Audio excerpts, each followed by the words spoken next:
Hello, and welcome to Creating a Plan for Midterms, brought to you by the Academic Resource Center at Georgetown University. Today, we're going to talk about how to dissect all of these major deadlines that are coming your way and turn them into a more manageable plan that has a straightforward approach, or as much of a straightforward approach as one can develop when things are this busy.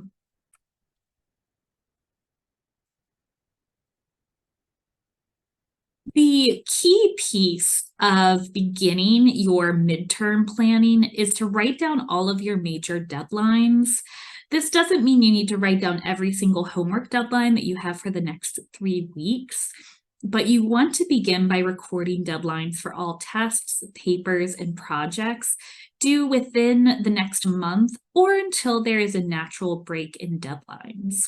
You might have a very intense 2 weeks where you have deadline after deadline after deadline, and then you have a week where nothing's due. And it's fine to just sort of write down all of those deadlines in 2 week period. Likewise, maybe you have the rest of the semester, you have a major deadline every week. So you might just want to record the deadlines until the end of the semester. The idea is to be aware of when assignments are due that require more than normal preparation, and you want to have all of those deadlines next to one another so that you have a sense of what kind of extra work you're going to need to put in at any one time. Your professors are certainly not coordinating when all of their assignments are due. So it's important for you to be aware of when you might have 2 tests on the same day or even the same week. So first step, writing down all of these major deadlines and putting them in one place. So for my sample schedule that I'm working on, I have a series of deadlines here. We're looking in particular over a period of time between October 4th and October 24th. Altogether, I have 8 deadlines that require more than average preparation. The first one's a Spanish paper on October 4th, and the last one's a calc midterm on October 24th. And in that multi-week period, I have mainly essays, a presentation, another midterm, and a quiz. So a variety of assignments that are all going to require different approaches. I find it helpful to see this information visually. So here I have a calendar of this 4-week period where we can see what all of these deadlines look like next to each other. This week, I just have one assignment, and the week of the 24th, I have one assignment. But I have 2 weeks in a row where I have 3 assignments due. The week of the 10th, I have a midterm, a presentation, and an essay. And then the following week, I have 2 essays and a Spanish quiz due. So knowing this is going to help me plan better for working on those assignments during the week before they're due.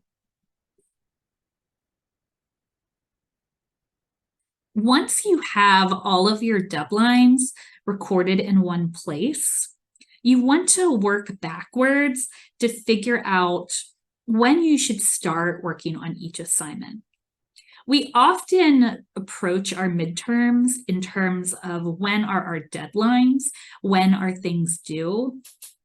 But your goal in determining a study plan for midterms should be to figure out when you need to begin working on each assignment. And the best way to do this is to start with the last assignment that's due. The reason that that is helpful is because that is going to give you a sense of how much time you actually have to work on the earlier assignments. If you have an assignment due in 3 weeks that you really need 3 weeks to work on, then that's going to take time out of the earlier assignments. So beginning by figuring out when you need to start that last assignment is going to be a helpful way to determine these study blocks. So one question is, how much time do you need to study for a midterm, and when should you start studying? When it comes to studying for a test or a quiz in particular, it's better to aim for shorter study blocks over a longer period of time rather than fewer large study blocks. You have probably heard many times that cramming isn't a great way to learn. One of the reasons is that when we are studying, we're not only learning the information, but we're testing our ability to recall that information. So by giving yourself a longer time to study, you're actually allowing yourself time to forget the information and you're testing your recall. So by doing regular check-ins over a long period of time, that's going to help you recall the information in a long-term way more effectively. So with that in mind, with studying, you want to try to plan study blocks at least across the week leading up to an exam. Depending on the class, you may be doing homework alongside that you feel like it fulfills that studying role. But generally, we want to aim for at least 5 days before an exam, if possible, to do active studying. It's also important to note that you might not be able to study every single day. You know your schedule better than anyone, and I'm sure you have a day where your classes go late, or you have club meetings, or you're just too tired to ever do anything productive. So in figuring out how many days you actually have to study, plan on potentially not studying on one day because your schedule doesn't allow it. So you almost want to, if possible, schedule in time for conflicts within your schedule. How about for a paper? When do you need to start writing? For studying, you want to make sure you have a spread out series of sessions. For writing, you want to avoid putting too much time between different writing sessions, because with writing, once you get in a flow, the work goes more quickly. And if you work on a paper one Saturday and you don't touch it again for a whole week, it's going to take longer to get into that flow. So while it is important to break it up into multiple sessions, you don't necessarily want to have too much time. However, it is helpful if you have trouble starting major assignments to give yourself time between brainstorming and writing. That's because brainstorming is often an easier step than writing, and it's a good way to get started if you're procrastinating due to anxiety around an assignment. It can also give your ideas time to solidify. So if you are sitting down to brainstorm early in the process and then having a break before you start writing, that can help you feel more confident when it's finally time to sit down and write.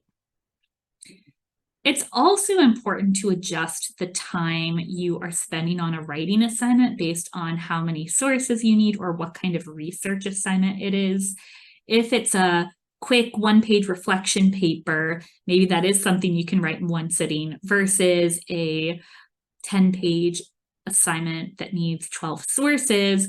That is going to be something that will take longer just because the working with sources is going to add significantly more time. So here we have my calendar of not only my deadlines, but when I'm starting to work on each of my assignments. So the magenta are the deadlines, and then the lighter purple, more plum dots are when I'm going to begin working on assignments. So working backwards, we have on the 24th a calc midterm. That's my last assignment. So I'm going to begin studying for that on Friday the 20th. So a few days before. Basically, I'm finishing one quiz and then moving from that right into studying for my calculus midterm. For the Spanish, I'm beginning that on the 14th, the Saturday before. This is a week where I have 2 essays due and I have a Spanish quiz due. So I'm going to begin the process of working on all of these on that Saturday beforehand, because that's a day when I have more time. So I can kind of jump between all of these assignments. And I'm doing something similar with the sociology essay and the Spanish presentation the week previous, where I'm starting both of those the 7th. I also have a calculus midterm that week. That I'm going to start as soon as my next essay is done, because I want to spend more time on that midterm. So overall, this is how many days I've given myself to work on each assignment. The most time I've given myself is 6 days for any of these assignments. That's because I think that's realistic based on how much work I need to do. If I had a super major research assignment, such as a 10-page research paper, I would probably try to give myself 2 weeks, maybe even 3 to work on that. But I don't have essays that require more than a few sources. So 6 days feels sufficient. The shortest amount of time I'm giving myself to work on something is 3 days, which is for my government essay. And that feels a little short for an essay, but that would feel much too short, I think, for an exam. The shortest I have for an exam is 4 days, which is for my second calculus midterm. But everything here, I'm giving at least 3 to 6 days. Once you've figured out what days you're going to be focusing on which assignments, you should create task lists for each assignment. This is basically breaking down your assignments into to-do lists so that you know how to approach these assignments. Doing this can give you a realistic sense of how much time you need to work on each assignment. And it can also automatically create that checklist of concrete steps just by seeing what pieces you need to do to create the whole of the assignment. So how do you create a task list for a study block? The paper writing process tends to be similar from paper to paper, where you start with the small and easy tasks. These often look the same across different writing assignments. You typically begin by reading the assignment, brainstorming, perhaps looking through sources, maybe outlining, and then writing you can break into different units depending on your process. You can say that you're going to write it page by page, paragraph by paragraph. Perhaps you're going to start by looking for quotes. And then after you've found quotes, you'll move into the writing. Perhaps you write first and then add quotes. But you want to take this big process and make it into these smaller units. That will make it easier to schedule. For studying, you want to write down what study materials you want to use and prioritize which ones are the most helpful and the ones you definitely want to work into your schedule. So for my calculus exam, let's say my options are practice problems, a practice test, reviewing notes, reviewing the textbook, and reviewing slides. That's a lot of content. It's logically more than I have time for, especially knowing I have 2 midterms and essentially a 3 or 4 week period. So I need to prioritize what I think is the most helpful. For me, that's going to be the practice test and the practice problems. And I want to make sure I etch out time to work on those tasks. If I have time for more study materials, that's excellent. But I'm only going to prioritize the ones that I think are most important. In creating these study blocks, you want to use your past experience to estimate how long each step will take. So this means you should look at the last time you studied for a midterm, last time you took a paper, and get a sense of how long that paper took you, which steps took you the longest, and use that to plan out your paper writing schedule. Sometimes when we're creating study schedules, we plan based on the ideal. This is how much time I think this task should take me, so that's what I'll plan on it. And that's going to set yourself up for failure. A better approach is to plan based on how long it's taken you in the past. That will give you a more accurate schedule and will ultimately help you in staying on task.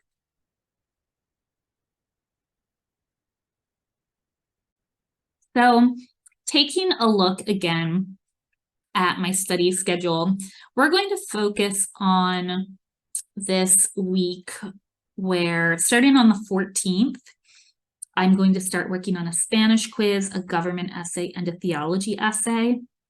The government essay is due Tuesday the 17th. The theology essay is due Wednesday the 18th. And the Spanish quiz is Friday the 20th.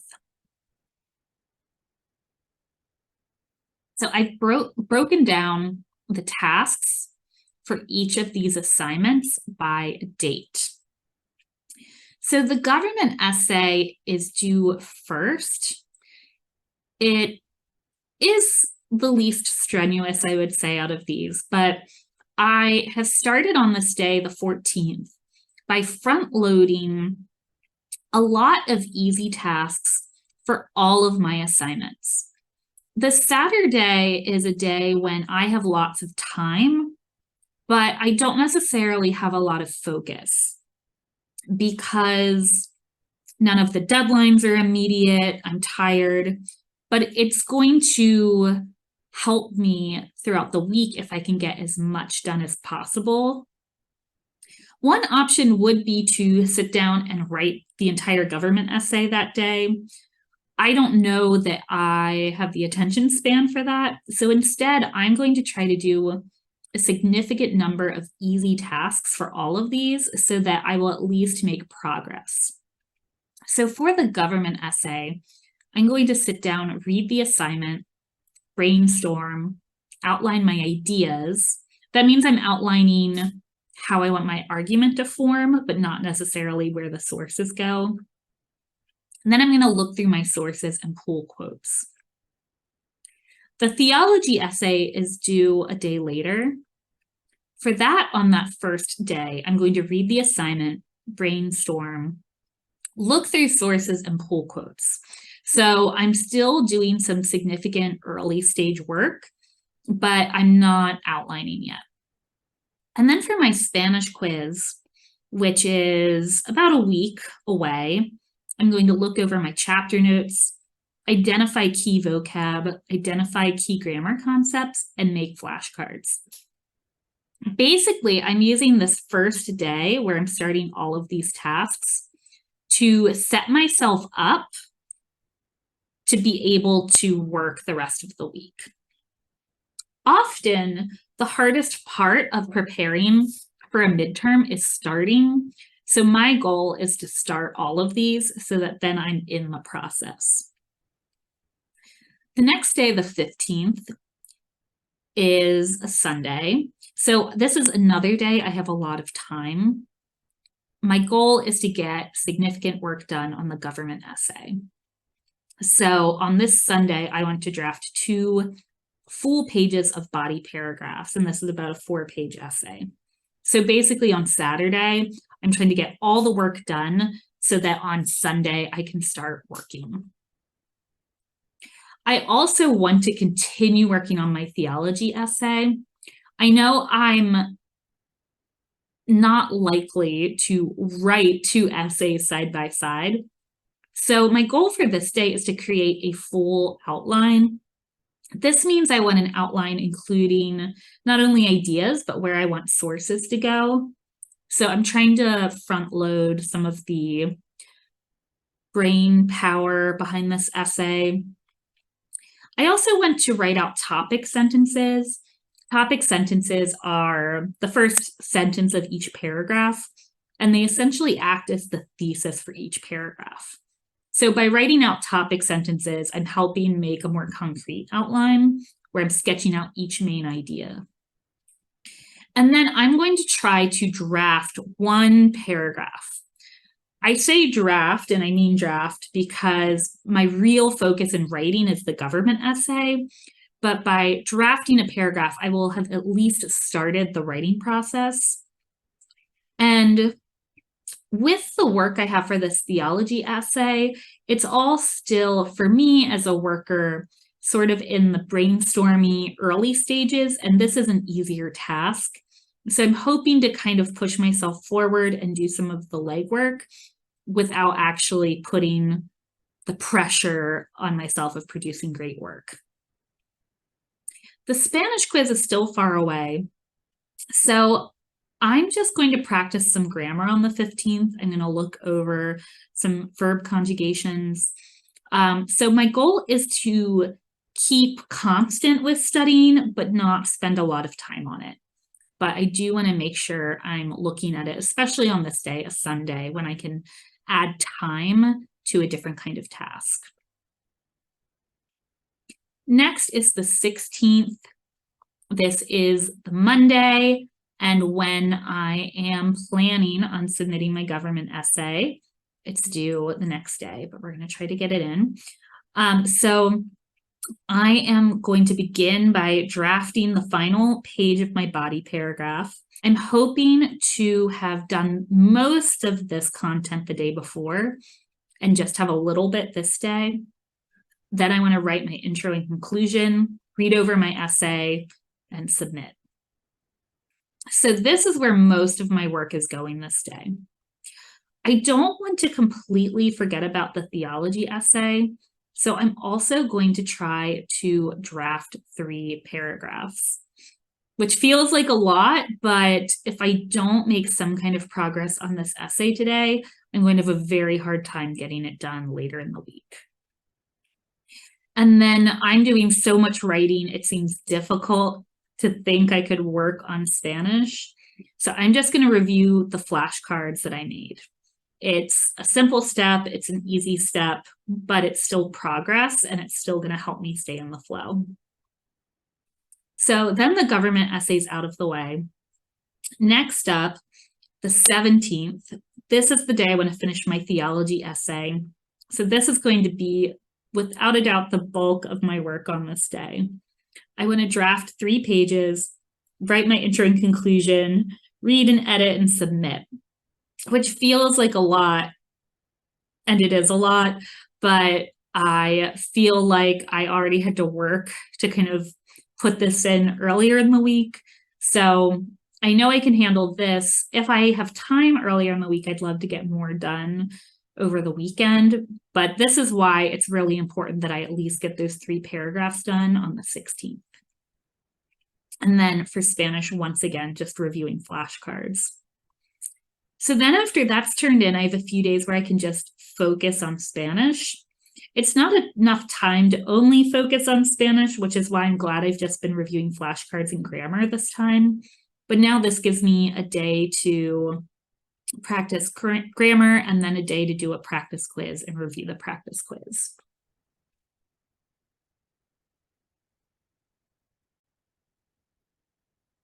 So we have a sense of what I need to get done each day. How do we schedule these study blocks?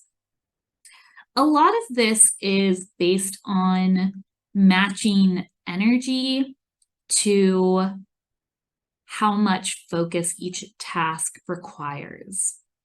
So you want to start by looking at all of the tasks you've given yourself and determining which ones require more energy to complete and then which ones don't require as much energy, because the work isn't going to diminish.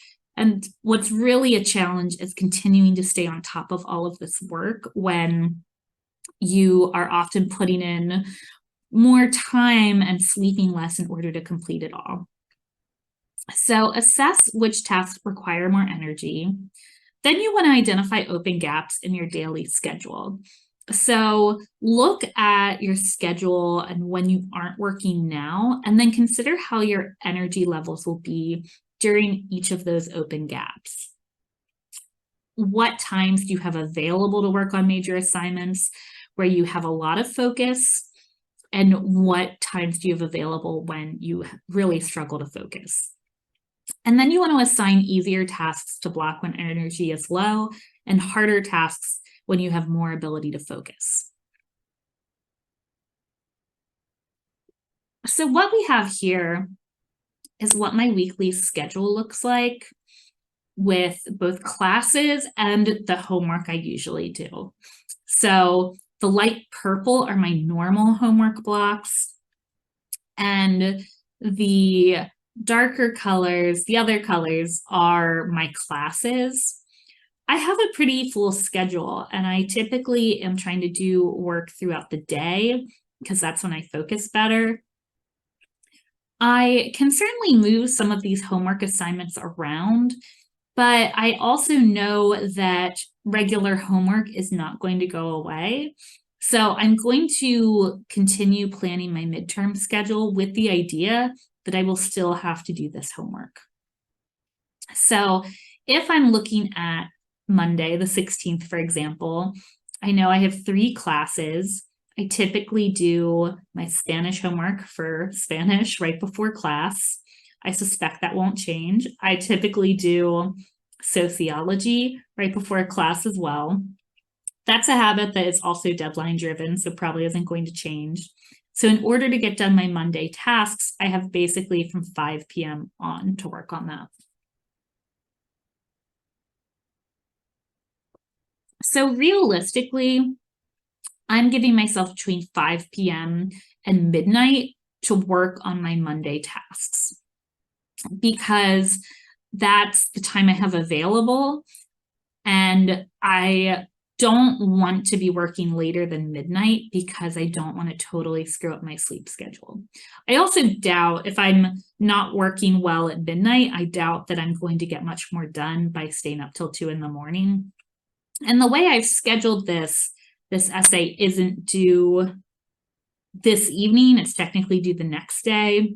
So I'm hoping that by giving myself a deadline that's a little earlier, maybe I'll be more efficient. So looking at these blocks, I've not only broken them into smaller time blocks based by hour, but I've also considered how I feel during each of them. So the first chunk of time I have is 5 p.m. to 7 p.m. This is a time when I should be productive, but I'm usually exhausted at this time. I've been in class all day. I have been doing homework all day. I really just want a break. And essentially by doing work now, I'm telling myself I cannot take a break. So I find that really challenging. So what work can I do when I'm too tired to do work? Then I've given myself an hour break for dinner. And then 8 to 9 p.m., this is when I have a second wind, but I'm not super focused. So after dinner, I usually tend to be a little more energized, but I'm not incredibly focused yet. And then from 9 p.m. to midnight, this is when I tend to be more focused. I'm more of a night owl, and so I'm more likely to get productive work done at this time. So with that in mind, I'm trying to schedule the easiest work I have for that 5 p.m. to 7 p.m. block. For me, that's review Spanish flashcards. The instinct is, since the government essay is what's due first, to work on that first. But if I'm not going to work on it well at this time, it's better to spend that time on an easier homework assignment than to just procrastinate. So reviewing the Spanish flashcards is very doable for me. So I've put that first. A good way to ease yourself into working when you don't feel like working is start with an easy task, even if it's not the most pressing task, because then at least you're working. Then from 6 to 7 p.m., I'm going to try to draft my government essay introduction. I really need to write, but I'm so tired and I can't write. So this seems like kind of a good compromise where at least I'm not working with sources. Then after dinner, I'll have a second wind, but I'm still kind of not in an incredibly focused mode yet. So this is when I'm going to try to draft my theology paragraphs. This isn't my priority for tonight, so I'm probably going to be strict with myself about this 9 p.m. deadline. I'm going to sit down and work on this for an hour. My goal is to get 3 paragraphs drafted. That's kind of ambitious for this, but 9 p.m. I'm going to move on either way. I think it's more important that I sit down and make progress on this essay, but I don't want to delay completing this essay that's due sooner just to get a leg up on another assignment. But this is something, often when we have an assignment due immediately, we try to prioritize that and work on other assignments due later after we're finished. But then once we've completed something that has a pressing deadline, we don't feel like working on anything else. So a hack to kind of work on assignments that aren't due for a bit in a more timely fashion is to work on those first. Do a little bit at the beginning of your study block and then it's done. And then your pressure for the deadline will convince you to complete the assignment that's due immediately. So this 9 p.m. to midnight block, this is when I'm the most focused. So I'm going to finish the body paragraphs for my government essay, and then I'm going to write my conclusion, revise, and submit. A few notes about working on a midterm schedule. One is don't give up on sleep completely. It's the instinct. It happens. We do often pull an all-nighter here or there, but with midterms at Georgetown, they tend to keep coming and coming. And so once you stop sleeping, everything else falls apart. It's not going to be any easier to get this work done if you get sick or if you are having trouble focusing. So try to prioritize sleep when you can, especially if you're taking tests. You'll perform better if you're well rested. If you're having difficulty focusing, try switching assignments rather than avoiding all homework. Sometimes, again, you have an essay due tomorrow, and that's the priority, and you need to do it, and you just aren't doing it. So if that procrastination is there lurking, try doing a different homework assignment that's easier. At least you're still being productive, even if you aren't working towards your goal that is due immediately. And then also just remember that daily homework assignments are still going to be here. So continue to plan for them. Don't assume that you're going to have all of your time to work only on these midterm assignments. And by now you should have an idea of what your day-to-day homework workload looks like. And so you should be able to plan for how much time you need to spend on each of those courses. So our next webinar is coming up on October 25th. This is taking place 4 p.m. to 4:30 p.m. on challenging your procrastination habits. So we're going to talk about why you waste time when you shouldn't be and ways to work on changing those habits. If you have any questions, feel free to add them to the chat. Otherwise, thank you so much for joining us and best of luck.